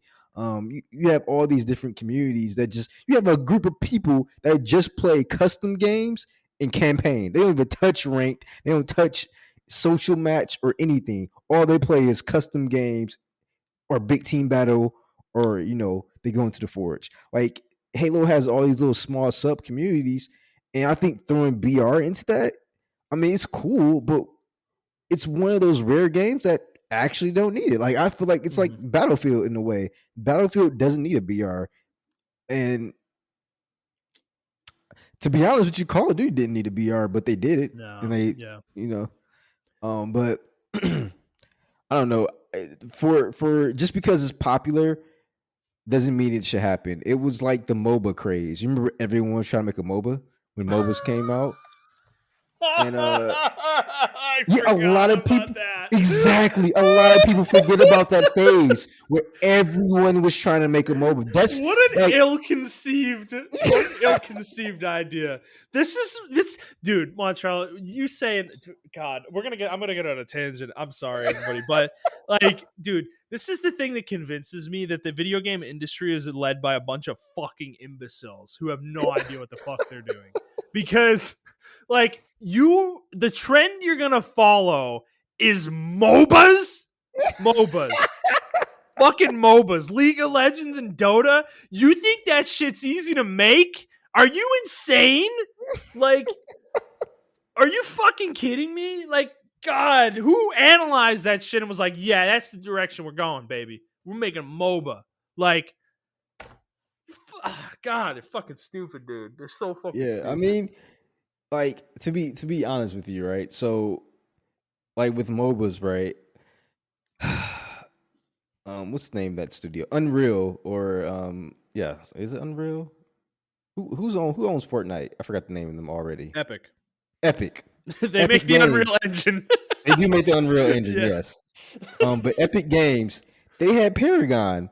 Yeah. And I think they quickly realized, even though, first of all, DJ, don't kill me. I love Paragon. I thought Paragon had it was leagues better than Smite. I don't like Smite. Oh, yeah. I got it, dude. I got into it a few months before it was gonna die, and I was like, oh, this is kind of cool. And then they announced it was gonna die, and I was like, well, I got into like a year before it died. I got into it heavy, and then they were like, yeah, it's about to die. I'm like, what the fuck? I was like, I'm just starting to like this game. But I think they quickly realized how hard mobiles are. Like, because they reworked that game like 3 or 4 times. Yeah. I remember. Yeah. I remember. That game was tortured. Yeah, they reworked that game a lot. But they finally got a mix and it was working. The formula and it was working. And then they said, "Fuck it, we out." They said, "Fuck it," yeah, because Fortnite blew up around the same time. They did the last iteration, and then Fortnite just blew the fuck up. And and that was it for it. And I remember all the other MOBAs that I saw just slowly started to die. The only MOBAs now that are like even relevant are on cell phones, or you got Smite that's still going strong. Shouts out to Smite, and you got League of Legends and Dota. Like those are the big 3 now: League of Legends, Dota, and Smite. What about Pokemon? Don't even get me fucking started on that shit. Apparently, a lot of people like it. It's not my type of MOBA. It's definitely like Is it more like Heroes of the Storm? Yeah, it is. It is. It's definitely more like Heroes of the Storm. It's really easy to get into, but apparently a lot of people like it and it's really fun. I haven't played it yet. It just doesn't look like my type of MOBA. It doesn't look. I don't want to insult the game, but it just doesn't look like. I like complex MOBAs like Dota and fucking MOBA and League of Legends, man. That's just what I like. And I know I'm like a niche gamer and everything, but yeah. No, anyway. I'm with you. I think trying to dumb down a MOBA is just a bad idea. Yeah, because I feel like I'm playing like a cell phone game at that point. Yeah, they are what they are, dude. Like they're complex games. Just leave it alone. Like, I don't know. So like with Halo, it's an arena shooter. Let it be an arena shooter and let it be itself. And we don't need to jump on the latest trends. Like we just don't. And a lot of people forget too that Call of Duty did not release with a BR. That shit came out 6 months, 5 months after the game was launched. That is correct. So, and that game was still kicking strong, and it sold extremely fucking well. So, I just really wish we need to get away from this like BR and everything like that. So Yeah. Yeah. it's I don't know. It's just really weird. Well, I think this is coming from the streamers. I don't think any players are asking for BR, dude. Like, is the Halo community asking for BR? I don't see No, that sentiment no, anywhere. I don't. No, it's This not. seems almost exclusively it's coming from the streamer community. And the Ackman in his video gets into this is that they don't think Halo can carry viewership for them in the way that BR games do. And I whether that's true or not is irrelevant. I don't think Halo needs a BR. To be honest, I kind of feel like it might be inappropriate for Halo. Like it doesn't. I don't even know if it's the right. Like Halo is the arena shooter. That's what Halo is, man. It set the fucking standard, bro. Like how many console shooters came out after Halo and just aped Halo? Like all of them. Like fucking all of them. They were a dime a dozen, dude. They were everywhere. Like Halo's it. It's the fucking game, okay? Like why get away from what made Halo great in the first place? It just doesn't make sense to me. Like maybe you can make a BR mode that's good, that's appealing in some way, but it just feels unnecessary at the game's launch point, you know? Maybe in a year or two when the game needs some juice, you know? Yeah, like But like he said in the video, like just focus on what makes, like you said as well, Halo. Focus. You got people who want the core Halo experience, the campaign and stuff like that. You got people who want the core multiplayer experience. Like, just give us that and make those great again. Like, we don't need any. Like he said, with Halo 4 and Halo 5, Halo 4 tried to be a little bit like Call of Duty. Halo Reach tried to be a little bit like Call of Duty with the loadouts and shit like that. Halo 5 tried to increase the mobility and everything of that nature. And it alienated a lot of fan base. Like, now you're getting back to what made Halo. Just leave it like that. Like, you got great reception and people are coming back to this game. Just leave it. Like, we don't need a B. Halo doesn't need a BR. And I'm sorry, it just doesn't. And for like streamers to say, like, well, the game's gonna die if it doesn't have it. Like I said, he said on the video, has made a good point, and I even make another good point. Street Fighter and fucking Smash Bros. And fucking Mario Kart, Minecraft. Yeah, Minecraft, Mario Kart, yeah. and Mario Kart. These games, you go on like it's Twitch right now, probably only got like 3K stream views and everything combined with everybody who's streaming the game. We consistently talk about Mario Kart in particular. Consistently talk about that game. Every time we bring up MPD numbers, guess what's right there in the top 10? Fucking Mario Kart 8. That game is the number one selling game on the Nintendo Switch. It's a Wii U game. It's not even a native Switch game. Like, it didn't launch on the Switch first. It's a fucking like 2014 game that they ported, and it's the best selling game on the fucking system. Nobody talks about Mario Kart. Have you ever seen it? What was the last time you watched a YouTube video about Mario Kart? I can't fucking even remember. I can't remember seeing one come on my fucking feed. It's one of the most popular games on the planet. It's not on Twitch. Have you ever seen anyone Twitch streaming Mario Kart? Like, I'm sure Have they you exist. seen Dr. Disrespect? Have you seen Dr. Disrespect do it? No. Would he ever know? And that would be hilarious if he did, by the way. He should do that. That would be fucking awesome. Dr. Disrespect streaming Mario Kart. It'd be awesome, dude. But like that's the point, is that popularity is not determined by Twitch. Sorry, Twitch. You're not that important yet. Okay? You'll get there someday, probably, but you're not there yet. Like, your viewer number, you are in a bubble. Like, the people on that platform are in a bubble, okay? And because you would think, like, Genshin Impact's still pretty big on Twitch too. It has a lot of streamers on Twitch, okay? And that game's huge, but that's not because of Twitch. The game's just fucking huge. Like, it just is. It's just like, so there's no correlation between Twitch views and the game's popularity. Like, a game can become more popular because of Twitch, for sure, but it's not the sole reason. It's not the only factor. And Halo, no offense to any of these guys, but Halo is bigger than any game they've played. Sorry. and I'm including Call of Duty in that. Fuck Call of Duty. Like Halo's Halo, okay?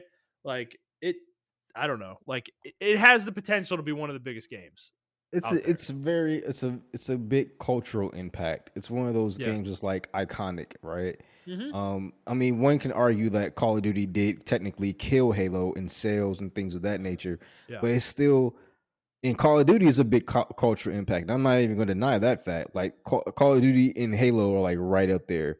Mhm. But you got to give respect to the originator, man. The Like to the OG. OG. Yeah, Yeah. you got to give respect to the OG. And another good point that he made was like, YouTube and Twitch. I think it's 143 million users on Twitch, and there's 2 billion users on fucking Monthly. YouTube Yeah, monthly monthly. active users, yeah. Monthly 2 active billion. users. That is more that is more than a quarter of the planet's population. It's on And YouTube every month. and people forgot about Machinima. Like that was like Halo gold. Like people forgot about the sniping montages, the no Mhm. scopes. That's where no scope came from. Like, what y'all talking about? Like, Like, dude, sorry, yeah, keep going. yeah, like it's like so. Even if it's not popular, and then he made another good point. Like, if you're a popular streamer, give props to your fucking self. You make the game, not Yeah. the game makes you, man. I think that's what I took out of the video more than anything is to hear these comments from these guys. It sounds like they doubt themselves. Like they doubt Yeah. how big they are. I'm like, dude, Doc, like, what are you talking about, bro? You can play anything. Like, are you kidding me? Like, Yeah, I don't, like you said, imagine him playing Mario Kart 8. That bro. shit would be That shit would fucking be hilarious. dude, like him raging at like a blue shell at like the last minute on a race, and he makes like eighth when he was in first the whole time. Dude, come on. Like that's fucking gold. Like, come on, man. So I don't like they gotta believe in themselves more. Like Timmy Tenders. Like, dude, you're big, bro. Like, what do you don't gotta worry about why are you playing Warzone? You don't need to play Warzone, man. You sounded depressed, bro. Like, you sounded like because there was a point in the video where he had a clip of like Tim asking the other streamers about how much their like how high their numbers were streaming Warzone, and they were joking a little bit about it, but he had like a serious moment where he was like, man, you guys are all higher than me, man, and he sounded like really sad. It's like, dude, like, why do you feel compelled to play this game? Like, damn. And I understand, like, for certain streamers, right? Like, if I'm watching a jungler on League of Legends and he's kind of entertaining, but his main game is League of Legends. Like, yeah, I won't really go to him for any other games because his main game is League of Legends. Whereas, like, Tim the Tapman and Dr. Disrespect, these guys are like, I would say, variety streamers as far as FPS goes, right? They can play any FPS. And but it's funny, Dr. Disrespect has old videos of him playing fucking Halo 3 and talking the same amount of shit. And That it's shit just was as funny funny. as fuck. That shit was Yeah, funny. so it's like I think they think they're one of those streamers, like they think they're Shroud. Like, I can't watch Shroud play anything else because, like, if Shroud's playing Mario Kart, he's actually kind of a boring streamer. So it's Which like, is funny because Shroud is more of a variety streamer than any of these guys. He plays whatever the fuck he wants, Like, dude, if you notice, like he plays whatever, dude. Like he doesn't give a shit. Like I don't think he's self conscious about numbers that much. Like, because yeah, I've seen him playing some weird ass games that I'm like, he was playing like God of War at one point. I'm like, who's watching Shroud to watch him play God of War? Like, but fuck it, dude. Whatever, man. Whatever floats your boat, dude. Yeah, and it doesn't affect his viewer count. He goes Mhm. back to playing. He plays what he wants to play, and then he goes back to playing what he normally Yeah. plays. I mean, Right.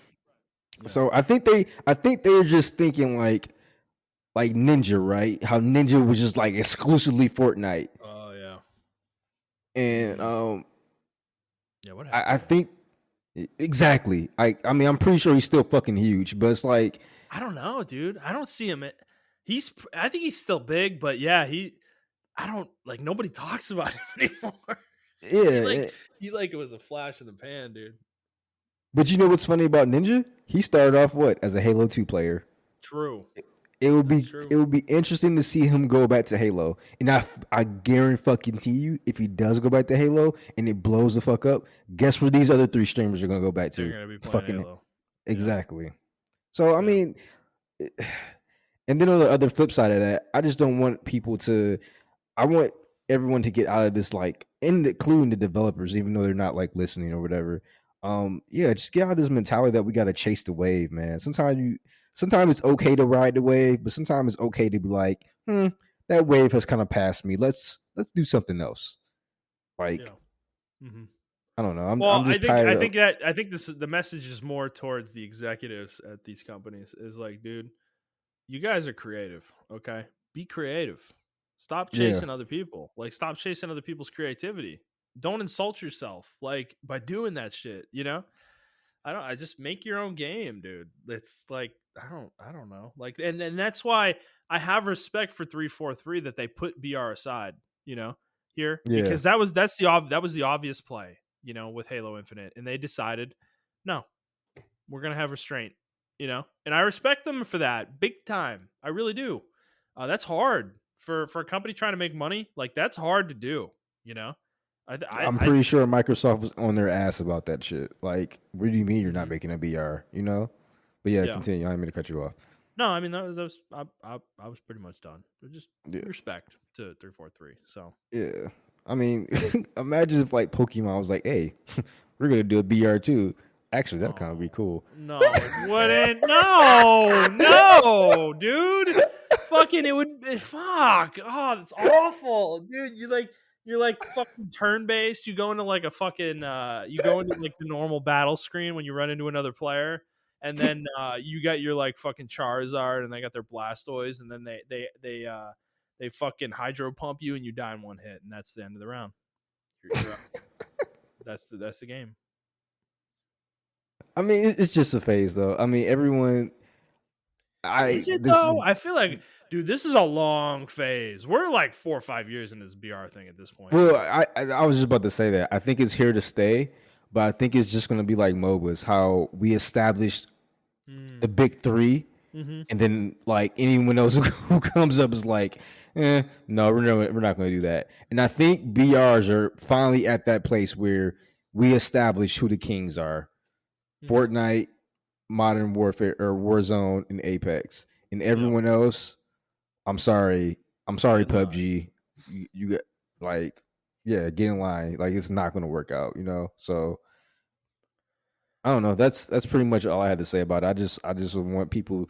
I want creators to give themselves on both sides, the streaming side, YouTube side, and the developer side. Hell, even the podcasting side. Give yourselves a lot of credit. Like you guys are, Yeah. you know, fucking amazing. Yeah. Make If stuff. dude, if there's anything I take out of this whole thing is that it's that no matter how successful you get, you still are in your own head. You know, Yep. like it doesn't matter how big you get, how successful you get.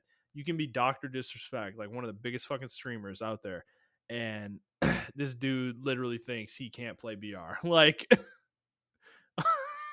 it's just like it's wild, dude. That's wild, you know? Like me and you sitting here and like we can't even get like 50 fucking listeners on a podcast, you know? It's like I'd kill to have fucking his numbers, you know? But it's like no, you know, even when you're that big, you still second guess your decisions. So, yeah,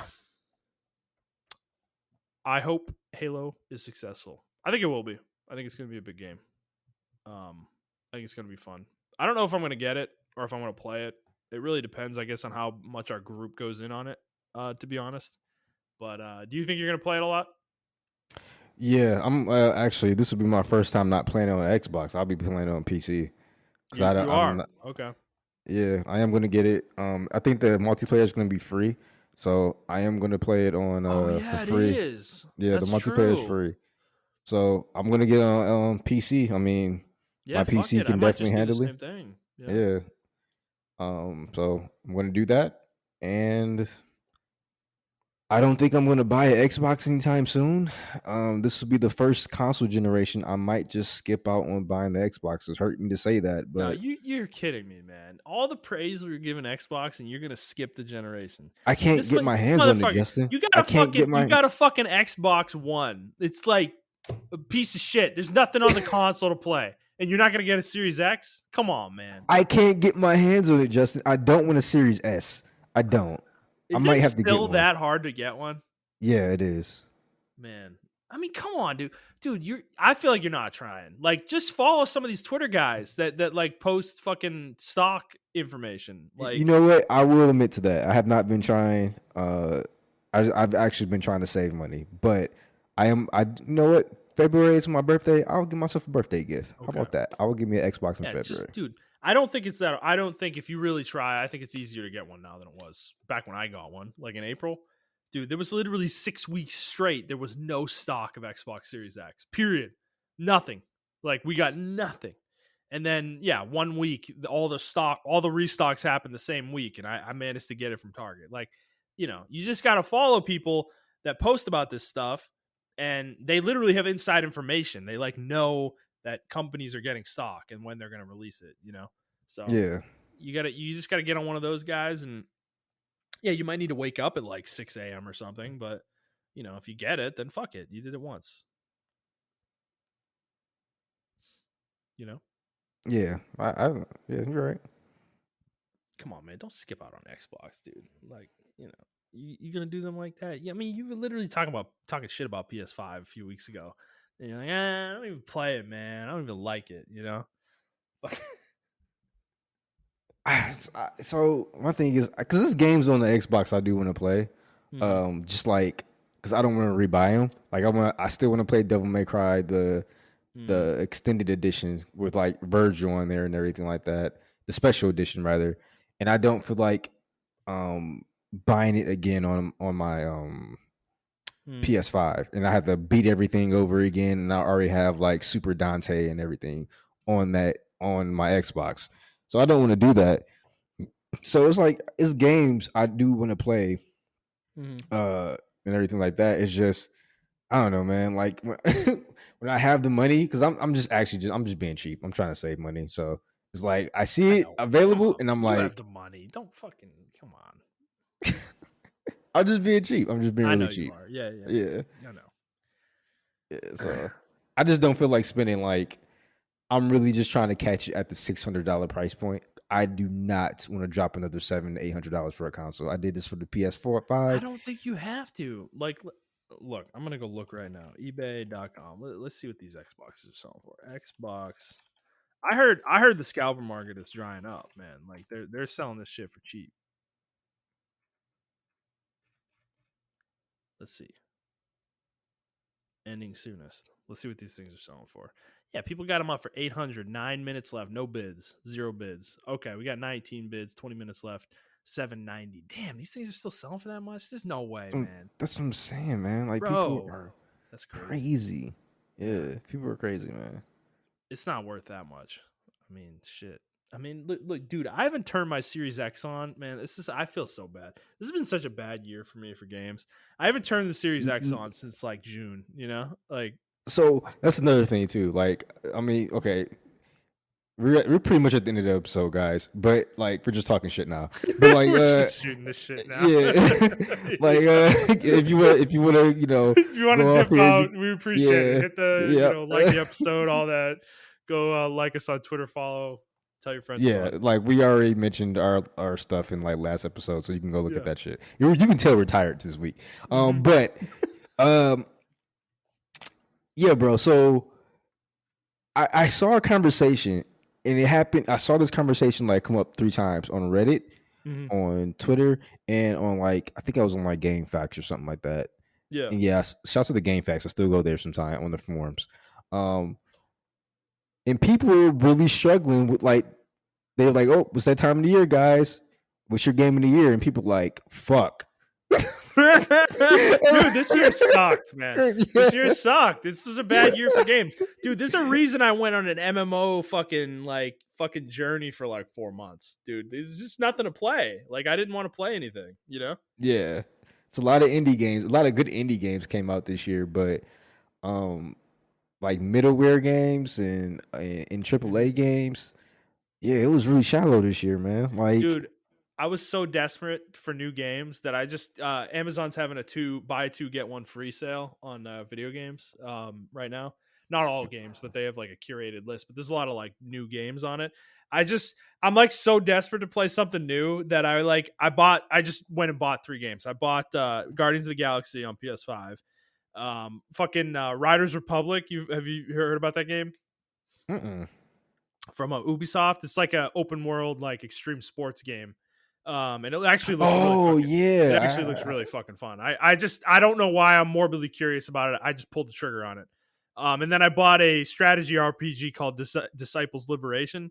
And I'm like chomping at the bit for them to show up because I'm like, man, you know, we were talking about Andromeda and everything, and I'm gonna beat the game, but I'm like kind of just like I need to play something like fresh, you know, right now, yeah, like this weekend.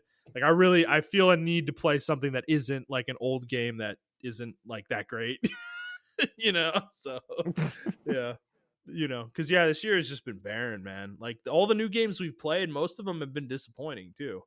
You know, I'm thinking about it. Like Bravely Default 2, I didn't even finish. I don't even know if I got halfway through it. You know, like it's still sitting over there. I haven't touched that shit in fucking like 8 months. Monster on the Rise, pretty big disappointment. You know, we didn't play Returnal. Didn't play Ratchet and Clank. I just wasn't interested in it ultimately. I'm trying to think what else there even was, dude. You know, it's like Deathloop. I guess I haven't gotten to that yet. man. I Guardians heard might that's be pretty like the good. yeah, Yeah, Guardians might be the game of the year if that's as good as everybody's saying it is. yeah. I really want to play that game. Like, I really want to play that game. Mm-hmm. I'm gonna spin it up this weekend. Um, where did you find this deal for 2 for 1 or two, or Okay, buy two so get one free? you got to follow Warrior64 dude on Twitter because he's the homie. He's always got these like game sales that he posts about every time they're up. Um, like it's like hyper hidden on Amazon's website. So if you go to there's specific games like search for Guardians of the Galaxy on PS5 and you'll see it under the title of the Okay, game. right, so I got it's a Guardians of the PS5. Galaxy PS5, and yeah, hit the 59.99 version. All You'll see right. right under the price it says savings. Buy it, get 3 for the price of 2, and then it says shop items, and you'll be able to see Oh the list. shit! Yeah, that Yeah, is fucking hitting. What the dude, like fuck? they aren't. It's not even on a banner on the website. Like it is totally hidden. I don't even understand how people find this shit out. But yeah. What I will tell you though is go find this on mobile. The list of games available is way larger on mobile for some reason than it is on desktop. Um, Okay. I, I'm looking at it right now on desktop, and it's like it's literally like 14 games, and I Yeah, know it's it's way more than that because on yeah. It mobile, says over 1,000 qualified items, but it only shows yeah, me 14. yeah, right. So yeah, go on mobile. That's where I saw it, and that's where I got all those games that I just mentioned. So it was on Well, there. if you stayed to the end of the episode, we just put you guys up one game. Yeah, man. Hey, yeah. I think it's going till I want to say it's going till the end of the week. So I think it's supposed to be going through like Monday. Okay. So yeah, if you guys hear this, I mean, go check it out, man. Buy two get one free. Now I will say this is a bit of a trap because Black Friday is right around the corner. So I don't Yeah, even. You may not actually be getting a deal here because some of these I think I'm games may gonna be wait. cheap, may be super cheap in a couple weeks. But I was chopping at the bit. I said, "Fuck it, I'm just gonna do it." You know, so I'll get other shit on Black Friday. But Yeah, I think I'm actually. You know what? This is the first year. I'm like, I don't even know what the fuck I'm gonna buy on Black Friday. This is the first year. I don't either, man. But I feel like I'm gonna spend money. I've been like a miser the last like 4 or 5 months. I haven't spent money on shit, you know, and I'm like kind of like, man, I want to buy some shit. you Yeah, I think know. I'm gonna spend my money on So some artillery. So that's what I'm. oh yeah, does does that stuff go on sale on Black Friday? Yeah, it does actually. It does. That's fucking awesome. That's funny. Oh, that's super funny, man. Yeah, I'm thinking about buying myself my first AK, so Okay. I Get can your join the ammo. join the commies. Um, So yeah, but that's you got anything else, Justin? That's all I got. Nah, let's wrap this up. All right, I know everybody that stuck around through me and Montrell being tired, just shooting the shit here at the end. We appreciate you. So if you like the episode, please like the episode, review the show, subscribe to the show on whatever you listen to it on, and please share it with your friends. If you'd like to talk to us on Twitter, you can do so at iTrap for the Hokage for Montrell. That's the number 4, not the word. I'm at Thundernut01, and the show is at the Players Take. If you'd like to send us a question, you can do so on Twitter, or you can send us an email to theplayerstake01@gmail.com. And that is going to be it for us, guys. We will see you next week. Bye.